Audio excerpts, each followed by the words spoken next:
موجودہ دور میں انسان کے پاس جس قدر سہولتیں، نعمتیں، آسائشیں میسر آتی جا رہی ہیں، اسی طرح سے اس کی زندگی میں موجود سکون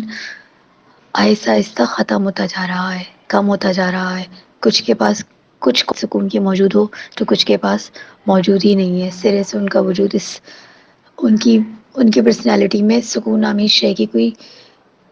جگہ ہی نہیں ہے۔ مطلب انسان صبح سے لے کے شام تک ایک تگودود میں رہتا ہے، کاروبار کی، جاب کی، دوسرے روزمرہ کے کام،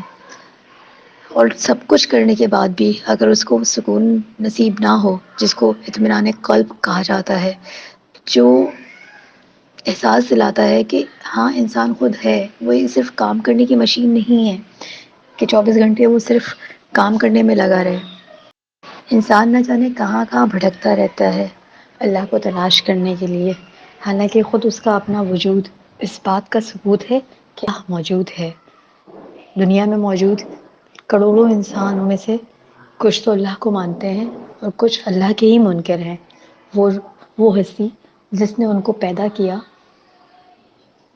سارے اسباب فراہم کیے زندہ رہنے کے، اور جو زندگی گزارنے کے لیے ضروری ہوتے ہیں سب کچھ فراہم کیا، اس کے باوجود بھی اللہ کے وجود سے ہی انکاری ہوتے ہیں۔ بڑے ہی بد نصیب ہیں، اس کے سوا کیا کہا جا سکتا ہے۔ جیسے انسان کی کچھ بنیادی ضرورتیں ہوتی ہیں کہ اس کے پاس زندہ رہنے کے لیے خوراک ہو، پانی ہو، ہوا ہو، پناہ گاہ ہو، کپڑے میسر ہوں، اور اگر ان میں سے کوئی ایک بنیادی شے نہ ہو، پوری نہیں ہو، تو وہ زندہ نہیں رہ سکتا۔ اسی طرح سے انسان کی روح کی بھی نشو و نما ضروری ہے۔ انسان کی روح کی غذا، انسان کی روح کی پرورش بھی ضروری ہے، اور اگر روح کی پرورش نہ کی جائے، روح کی خیال، اس کی دیکھ بھال نہ کی جائے، تو پھر وہ بھی مر جاتی ہے۔ ایسے ہی ہوتا ہے کہ جب ہم اپنا زیادہ تر وقت، بہت سا وقت جسم کے ساتھ، دماغ کے ساتھ، یعنی دماغ کے کاموں میں اور جسم کے کاموں میں گزارتے ہیں، تو اپنی روح کی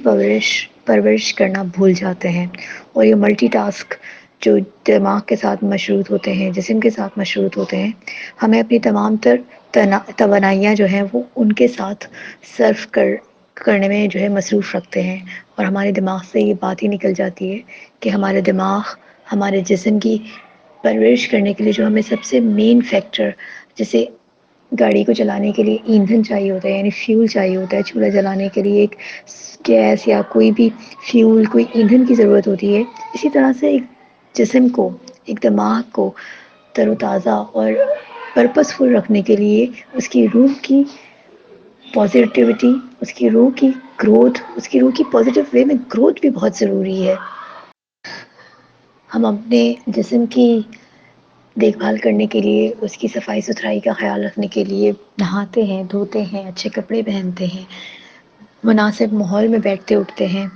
اسی طرح سے ذہن کو تر و تازہ رکھنے کے لیے وہ چیزیں جو ہمیں پسند ہوتی ہیں دیکھتے ہیں، پڑھتے ہیں، سنتے ہیں، ملتے ہیں، لوگوں سے ملاقات کرتے ہیں، بات کرتے ہیں۔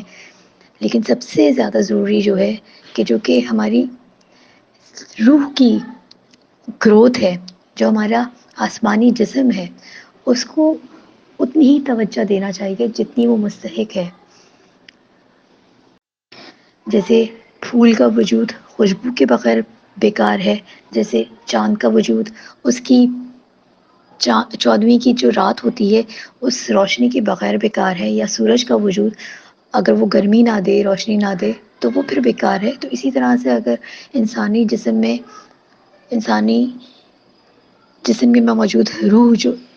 ایک آسمانی جسم ہے، جو آسمان سے آیا ہے اور آسمان کی طرف ہی لوٹ جائے گا، اس کی گروتھ نہ ہو تو پھر وہ جو فزیکل باڈی ہے وہ بھی پھر بے معنی، بیکار ہے۔ ہماری روح کیا ہے؟ ہمارا جسم روح کے بغیر نامکمل ہے۔ ہماری روح آسمان سے آئی ہے، ایک آسمانی جسم ہے، مطلب کوئی ایسی فزیکل انٹیٹی نہیں ہے کہ جس کو دیکھا جا سکے یا جس کو ٹچ کیا جا سکے۔ یہ ایک احساس ہے جس کے سبب ہی ہم زندگی محسوس کرتے ہیں۔ ہمیں سب سے پہلے یہ یاد رکھنا چاہیے کہ ہم ہیں کون، ہم اس دنیا میں آئے کیوں ہیں، اور پھر ہمیں کس طرح سے دنیا میں زندگی بسر کرنی ہے، کس طرح سے شیئرنگ کر کے اس احساس کو بانٹنا ہے جو ہمارے روح کی وجہ سے ہمارے اندر موجود ہے، جو ہمیں زندہ رکھتا ہے، جو ہماری پازیٹیوٹی، ہماری موٹیویشن کا سبب بنتا ہے۔ یعنی جو ہم کچھ کرتے ہیں اور اس پازیٹیوٹی یا اس موٹیویشن، یہ جو پازیٹیو موٹیویشن آتی ہے اس روح کی زندگی کی وجہ سے، روح کی الائیومنٹ کی وجہ سے، روح کی جب ہماری روح بیدار ہو تو اس کی وجہ سے جو ہمارے اندر پازیٹیوٹی آتی ہے، اس کی وجہ سے ہم کیا کچھ کر سکتے ہیں، یہ جو کچھ ہم کر سکتے ہیں، یہ چیز ہمیں جو ہے وہ بانٹنی ہے، یہ ہمیں شیئر کرنا ہے۔ اپنی روح کو جاننا یا اپنے روح کے مقصد کو جاننا اتنا ہی آسان ہو سکتا ہے کہ جیسے کسی گلی میں شاندار سا گھر کو دیکھیں، خوبصورت سے باغ کو دیکھیں یا 14ویں کے چاند کو دیکھیں تو کس قدر خوبصورت احساس ہوتا ہے، یا ایک کلی سے پھول بنتے ہوئے نئے پھول کو دیکھیں تو جو احساس ہوتا ہے، اسی طرح سے روح کو جاننے کا، روح کے مقصد کو جان لینے کا احساس بندے میں، انسان میں وہی تر و تازگی پیدا کر دیتا ہے۔ ہماری روح کا مقصد ہی ہماری ایکچوئل زندگی کا مقصد حیات ہونا چاہیے، اور یہ ہماری روح جو ہے ہماری زندگی کا ایکچولی بلو پرنٹ ہوتی ہے۔ ہماری زندگی کا پورا کا پورا عشق ہماری روح میں سمویا ہوا ہوتا ہے۔ جب ہم بہت چھوٹے ہوتے ہیں، اپنی ارلی ایجز میں ہوتے ہیں، تو ہمارے روح کے ساتھ کا کنیکشن کا یہ جو احساس ہے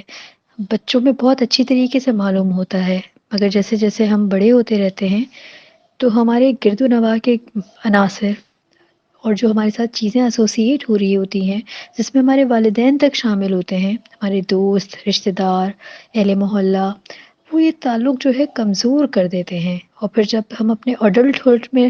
قدم رکھتے ہیں تو یہ ابدی تعلق انتہائی کمزور اور بہت سے لوگوں میں یہ تعلق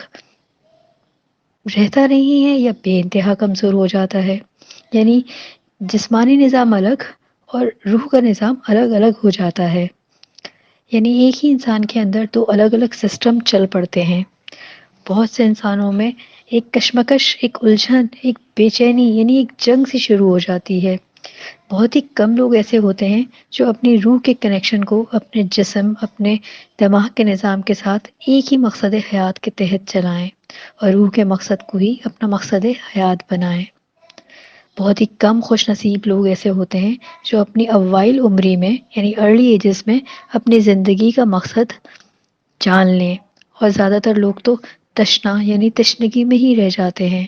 اور اپنی زندگی کا مقصد جان ہی نہیں پاتے، بے مقصد بیکار زندگی گزار دیتے ہیں۔